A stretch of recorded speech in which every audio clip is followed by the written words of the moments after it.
হাত ভেঙে গেছে কিভাবে? দাদি ভালো আছেন? বাসা কোথায়? ও কি করছেন? হ্যাঁ 60 জনের হাত ভেঙে গেছে কিভাবে?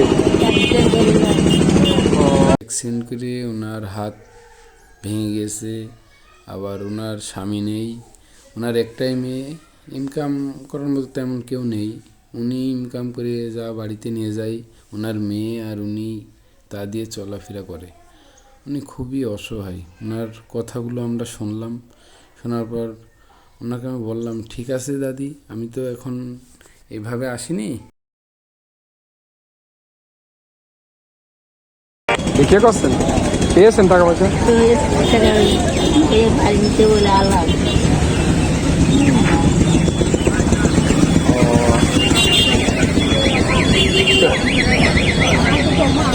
তা আজকে কিছু নেন তাহলে যান। হ্যাঁ দাদি আচ্ছা